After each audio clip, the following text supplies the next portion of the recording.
Good morning. Hey, Jesse, how are you? Doing well, thank you. Good. This is Bernard Nomberg with the Nomberg Law Firm.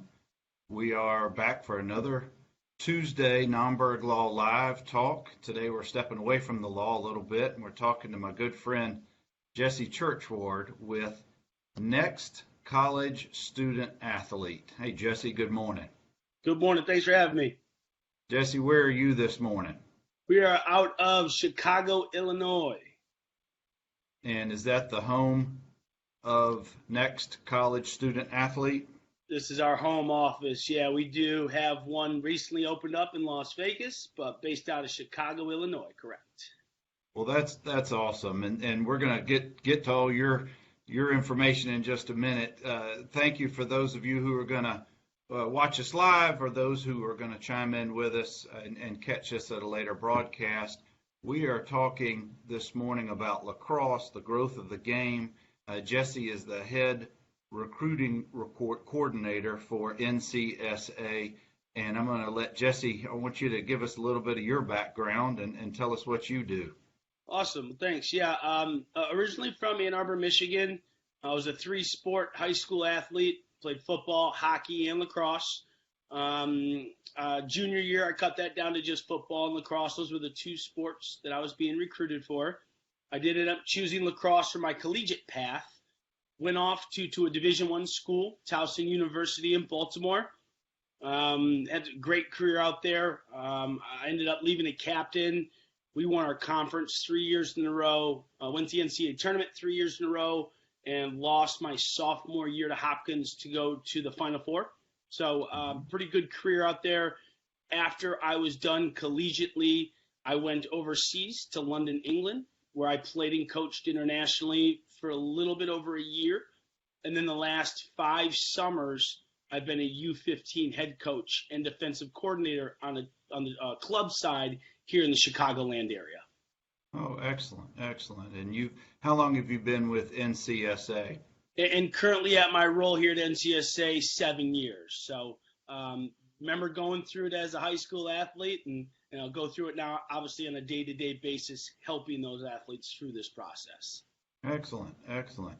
And NCSA, I don't know if Chris Kraus, my former Vanderbilt teammate, was the only I guess creator of NCSA, but I know he's been very intricately involved for many years, and it's just exploded in the last decade of what the services. If you would just describe a little bit about the overview of NCSA. Yeah, so we work with 27 sports. In the 2017 class alone, we sent over 25,000 student athletes to college. So our tentacles stretch pretty far. And it's a recruiting technology company. So we make all the technology that we use, but the basis is that service, helping men's and women's, high school athletes play at that next level, depending on their grades, depending on how talented they are. Really just use us as kind of that service, because people in my role and here at NCSA, we've been through this process. And so it's a really good chance to mentor young men and women, but also to get back and to help them use sports to get ahead. We talk a lot about that here. And Jesse, I know with technology changing daily, weekly, monthly, you guys are on top of the game, helping kids to find their place, and for colleges to find those kids maybe in the hard to reach places. I know that my daughter's one prime example. We come from a non-traditional lacrosse area of the country, Birmingham, Alabama, and utilizing your services, not to mention Emily's talent, she was able to hook up with many schools that got great looks on her, and ended up in her place where she is at Rollins today. So I know it works. I know that the system works. Talk to us a little bit about lacrosse, and we've got a good number of folks who are watching us right now, and we sure appreciate you guys spending some time. Please put in the comments section if you got any questions for Jesse. We'll be glad to get to them either live or after the broadcast. Jesse will put also your contact information in there. We'll be able to so folks can reach out to get in touch with you as well. Awesome. But talk to us a little bit about lacrosse and what you do and those kind of things for the company. Yeah, so I work with the men's and women's lacrosse athletes after they get signed up for our network, and I go through on a daily basis. I evaluate their film. I'll suggest schools, division levels, conferences that'll probably be a good fit. A lot of coaching, a lot of X's and O's. Going into my first varsity season, what do I need to work on? Hey, I just wrapped up, my junior year, going into my senior season. We do a lot of X's and O's, coaching on the field, and then a lot of stuff in terms of communication, how to help present themselves to coaches, how to talk positively about themselves to some adults or coaches maybe they don't know, where to spend my effort. Hey, coach, I know I want to play. I'm not quite sure where I should be focusing my effort.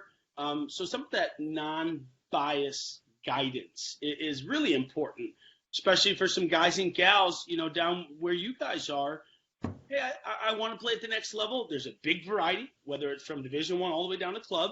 And a lot of it is that just guidance of, all right, where to spend my efforts, where's a realistic potential landing spot for me. So a lot of that is just kind of guiding them, not only on the field, but especially with some schools.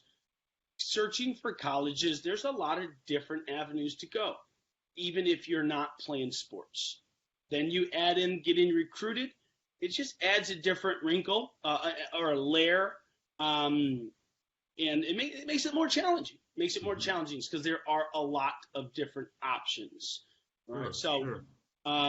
So on a day-to-day basis, looking at some film and helping these guys and gals and really just guiding their next steps. Jesse, in your role in helping kids who are on the lacrosse track, what are your thoughts about them? Two questions. What are your thoughts about them playing multiple sports during high school?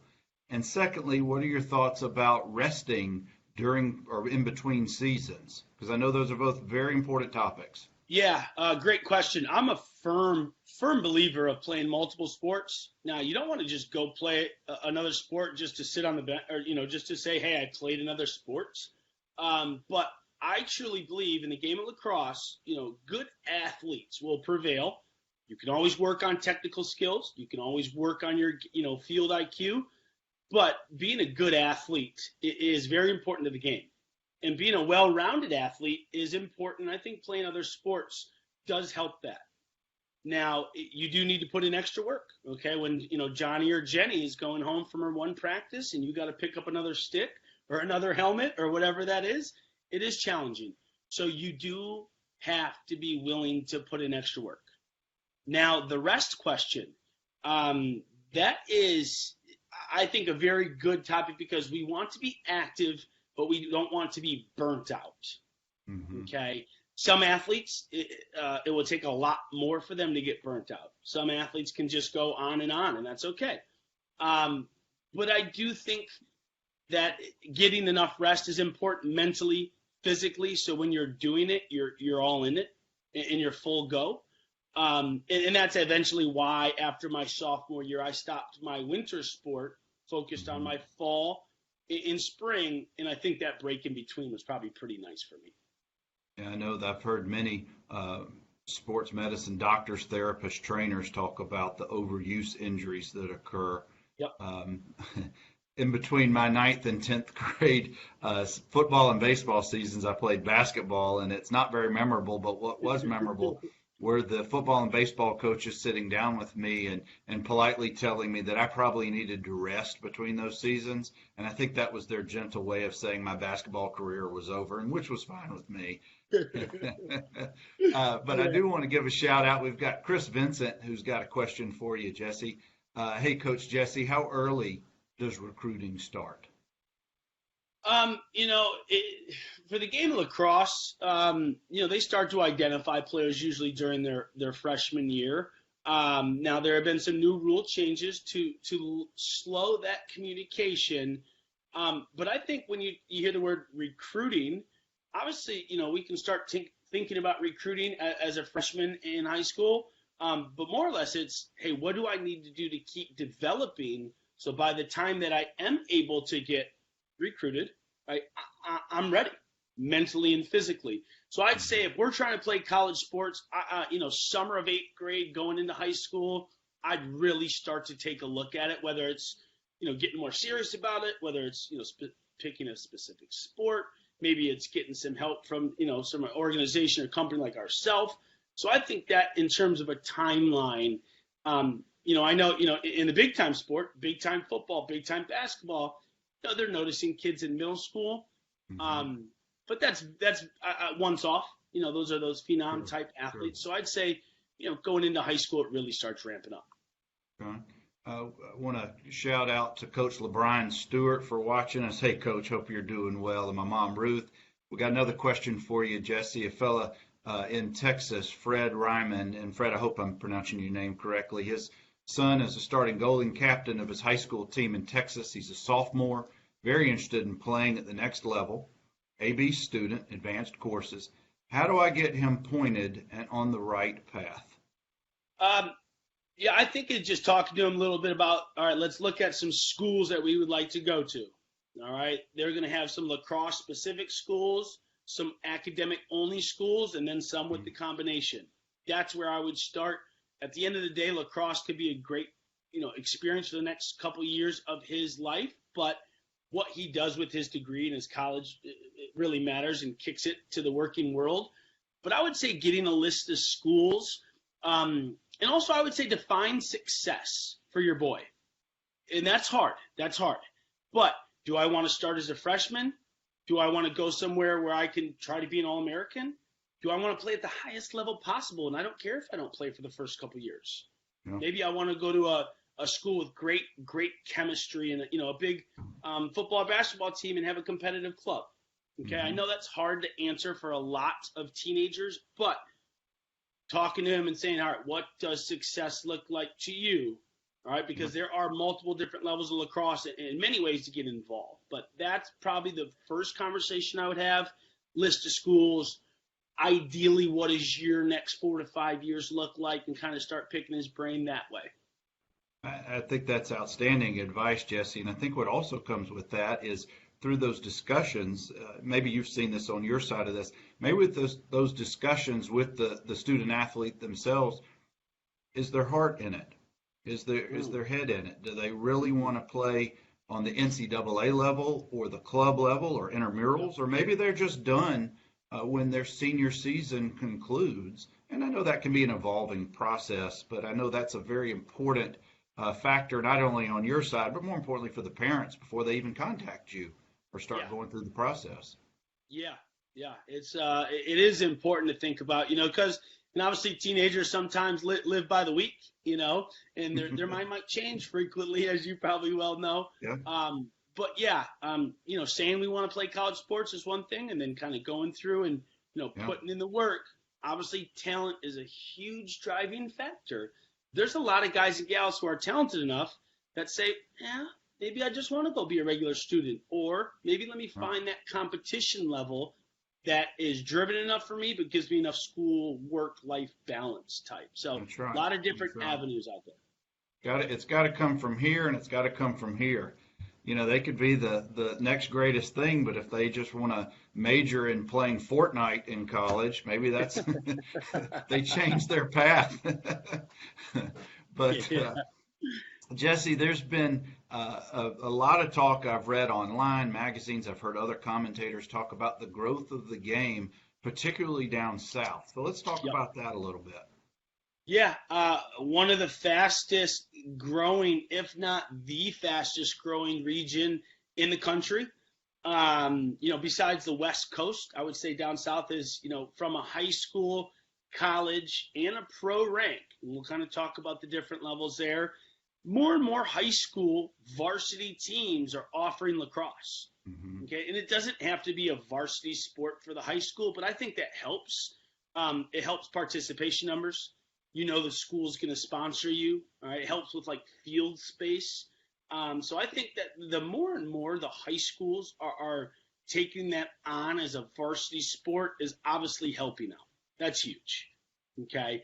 Now, a lot of teams will say they'll start a team at a club level And then if the participation numbers are there, I know a lot of high schools in the South, first couple of years, they're only a club for the high school, and then they turn varsity. Because it's the fastest growing sport in the country. So I think a lot of high schools are seeing that it's a great way to get more guys and gals through the athletic department. Yeah. In Alabama, where that football is king, we've got there's not yet enough high school level programs, boys or girls, for it to go to the varsity level. So it's still considered the club level. They treat it like a varsity sport. We have state championships, et cetera, Yep. but we just don't have enough teams just yet on the high school level. But I think it's coming. Yeah, I wouldn't be surprised if in the next couple of years that happens, and then it's kind of domino effect on the states around. Texas and Florida cannot get enough. They cannot get enough. Georgia's slightly behind them, and then I would say then it pushes over to where you guys are in Alabama, and then even slower in Mississippi. But again, there are certain states, and obviously those states that I mentioned are big states, so not everybody in the state of La Crosse is just looking to start a varsity lacrosse program. Sure. But again, the growth among the South is one of the fastest there has been. So you mentioned it was football king for sure, but also I think it's an athletic-driven region. Sports are a big deal. Yeah. I don't care what sport it is. They're a big deal. They're very passionate about playing sports down south, right? So I think that's another thing that is really helping, gain momentum amongst the growth of lacrosse. Sure. What about those student athletes, those lacrosse players who come from what I'll call non-traditional areas? We'll just use Alabama as the example. What do you suggest if they want to be seen and they want to play potentially in college, but they're only playing either for their high school team or they're playing for what I'll call local travel ball, where they may play tournaments around the state or maybe even go out of state? What do you suggest for those players, those families who want to have their athlete seen on a bigger scale? Yeah, great question. A couple things you can do. One is just trying to find an organization that might go to a couple different travel events, whether it's a team tournament, whether, they might try to attend one or two in different, travel areas. So leave the state or leave the region. More and more teams from all over are traveling. So I think that's something that, if you're looking to play probably at a higher level, that might be a good thing to see. Hey, am I traveling out of state to compete? Even if to say, hey, in the South, I want to go to Texas and Georgia and Florida. Not to say you have to go to the East Coast, but I think traveling is a good way to see what other competition is out there, right? And I know that's important. Sure, no, and all great suggestions. And I know that through your company, you guys, internet-based, you can put videos, you can put stats, you can put all those things on there, and I think that helps also to get the kids out there and seen by programs. Of course, yeah. Technology is for sure changed recruiting. Coaches could sit in their office and evaluate somebody 2 blocks away or 200 miles away, and I can sit in my office and evaluate 20 or 30 or however many athletes in a given afternoon, depending on how much office hours they got, right? So sure. For sure, to answer that second part of that question, yeah, an organization like ours has done phenomenal things for the exposure, right? Because I think that, more and more athletes from all over are trying to play at the next level, but maybe you don't go to a top 25 high school, or maybe you don't go to a national travel team just yet, and you're looking for that extra exposure. So yes, organizations like ours are helping a ton of athletes from the non-hotbeds, as you mentioned. I'll put the contact information in the comments when we finish the interview. But Jesse, how can folks get in touch with you or get in touch with the NCSA, and either online or phone call, et cetera? Yeah, ncsasports.org. There's a ton of information on there. You can literally just fill out a recruit form to get some general information. Can also give you a general number to call if you're looking to hear more about playing college lacrosse. I'll provide it again at the end, but that's 312-429-4733. And again, that will be able to connect with somebody directly from our organization to hear a little bit more about what we offer as far as lacrosse and other sports services. That's not just lacrosse. And speaking of that, we're obviously we're talking about lacrosse today, but NCSA, Next College Student Athlete, also offers their services for a host of other sports. Basketball, baseball, football, soccer. We all know about those sports. What are some of the other sports that are not quite as well known? We do rowing, wrestling, field hockey, and then volleyball is a big number. I mean, the travel volleyball scene is very, very competitive. Yeah. And I think those are some of our niche sports for sure. Men's and women's hockey is really growing. And then obviously lacrosse is booming as far as our organization, but also I think across the board as far as like country participation. Sure. But those are some of our smaller sports worth mentioning that I don't think get as much love as the big dogs. Mm-hmm. Jesse, do you have any experience, any thoughts about the usage of helmets in the lacrosse game on the high school level? I've seen that in Florida, in high school, at least on the girls' side, traditionally have not. Well, the girls' sport traditionally you don't wear helmets, but in Florida I've seen that they do. But I don't know if any other states. I don't know if that's going to become a trend or a requirement in the years to come.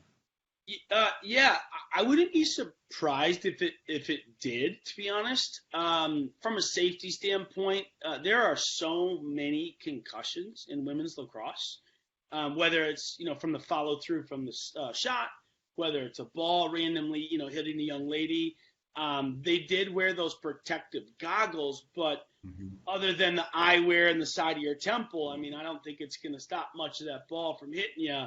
So I wouldn't be surprised to see if that trend continues. I think Florida as a state wanted to say, hey, we want to try this out and see what the young ladies think about.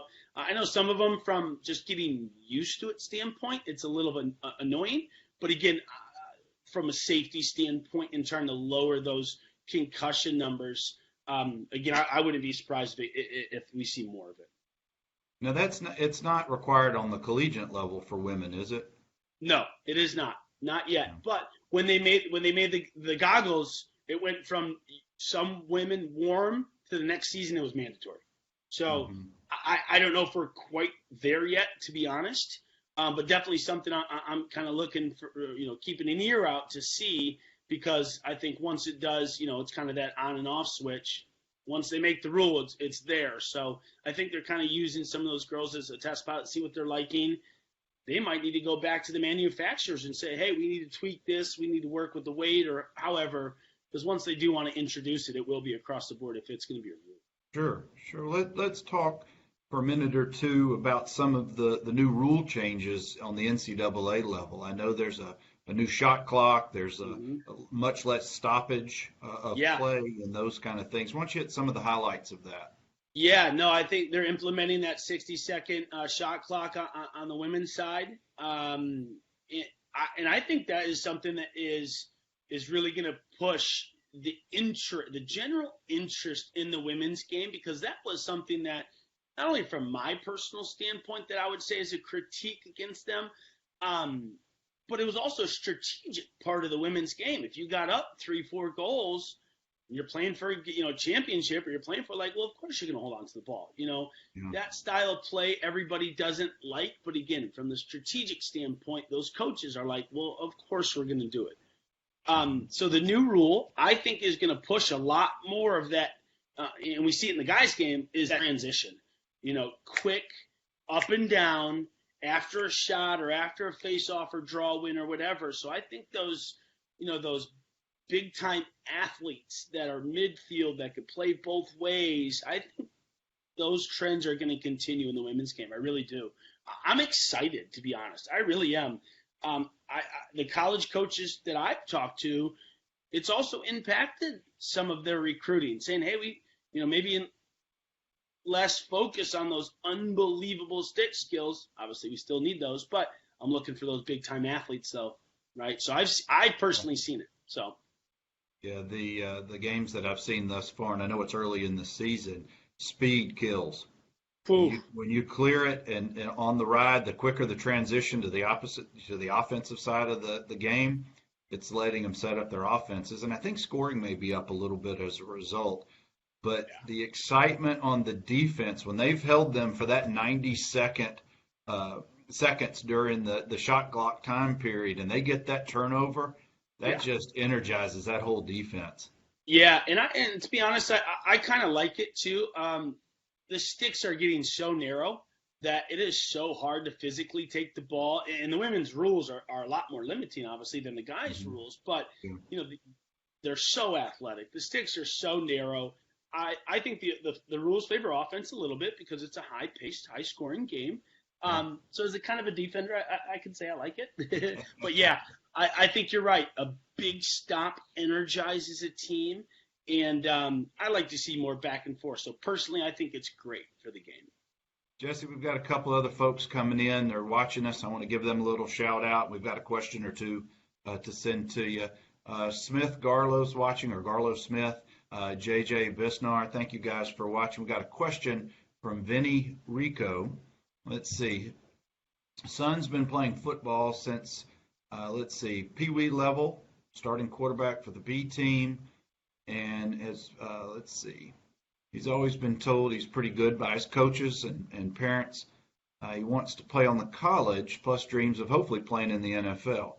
So how do I go about starting to get him prepared and ready for that level? And these folks are in Dallas. I'm assuming he's still like an 8th grader football player. So how do we get him prepared and ready for the next level in the Dallas area, which is so heavy for football? Yeah, I was going to say, well, you're going to be playing with and against some phenomenal competition.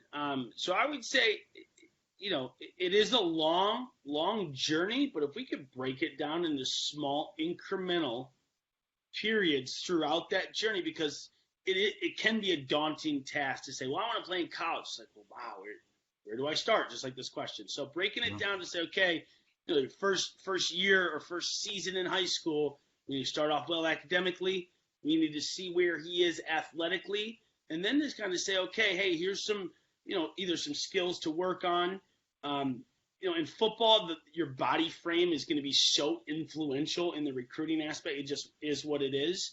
So I think size will determine a lot as well. But really finding some after that first season, especially in the high school, of kind of then going back and seeing where he's at.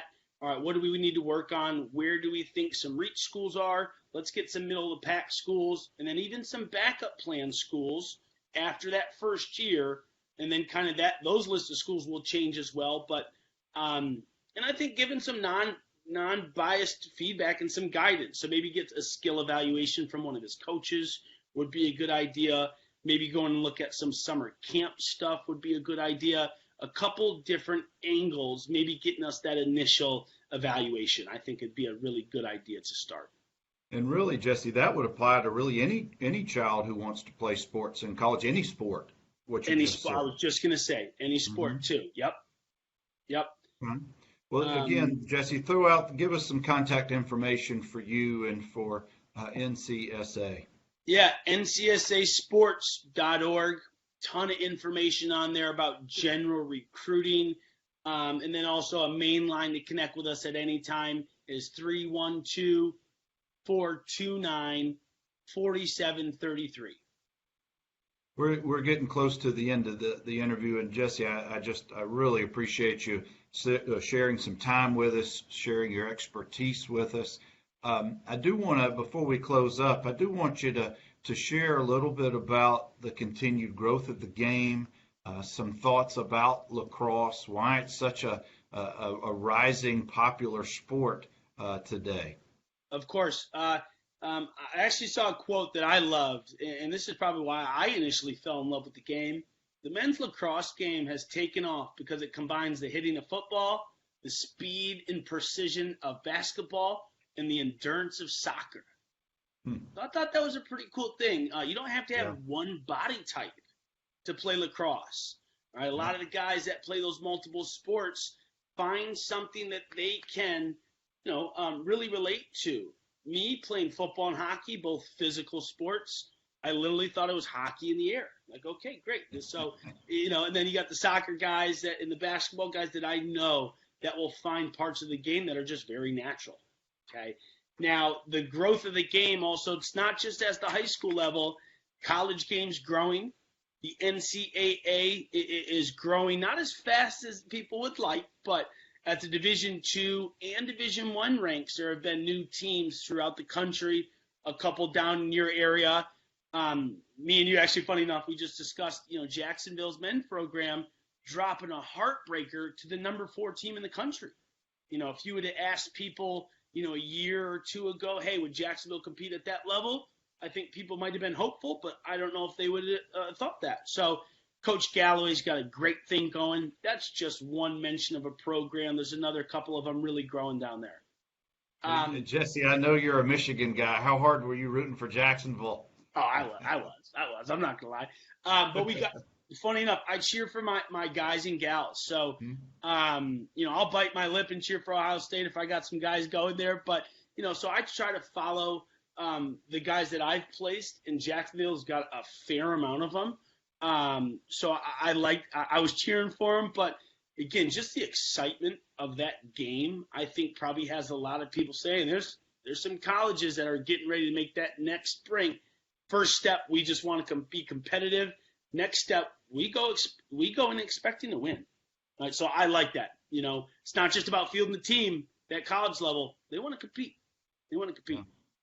The pro game, all right, the men's game, all right, the MLL, Major League Lacrosse, has now a team in Charlotte. They got a team in Florida. They have a team in Atlanta. And the Rochester Rattlers just moved down to Dallas. So now we got 4 professional teams. These are the best lacrosse players in the world down south that you can go watch in person. So I think being able to see that in person is just going to continue to grow the sport. And then I think a huge factor is you got guys and gals from the area going to play in college that are then coming back to their hometown to either coach summer leagues or to help out grow the game, whether it's at camps. Maybe they do a couple travel organizations locally. But I think a big thing is, the young players seeing somebody from their area go to their high school, play for their club, go on to play at the next level.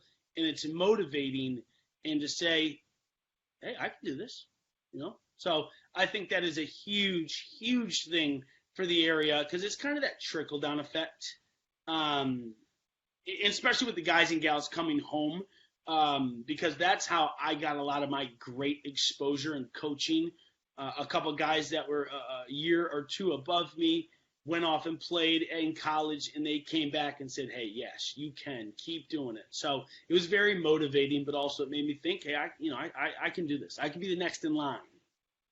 And not only that, but I really like on the local level, I see elementary and middle school kids who are going to the high school games, and they're recognizing those girls on the field. It may be older sisters, neighbors, whoever they are, but they're starting to see them, and that's really, I guess, another way that they're growing the game. Yeah, that's awesome. Going to check out those high school games. Because obviously from the other sports standpoint, you go to a high school sports game, stands are packed, and it's not just people who attend that school. So that's awesome. And also, too, I think, Brett, you guys got the benefit of, the weather. Let's be honest. I'm sitting in Chicago. We're still waiting for spring to come around.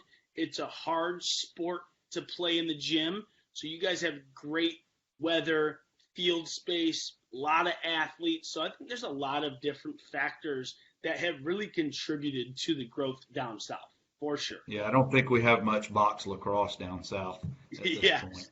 Yeah. Well, Jesse, I certainly appreciate your time and your expertise in sharing about Next College Student Athlete Organization and the growth of the game. And again, I'll put all of your contact information in our comments, and that'll conclude us for today. And we sure appreciate you guys spending some time with us live. Awesome comments. Even after today, you're welcome to put it in the comments. We'll get the questions over to Jesse to try to answer. Again, this is Bernard Nomberg with the Nomberg Law Firm in Birmingham, Alabama, and we'll be back with you again next week. And Jesse, I hope you have a good rest of your week. Thanks, bud. Thanks for having me. Take care. Take care.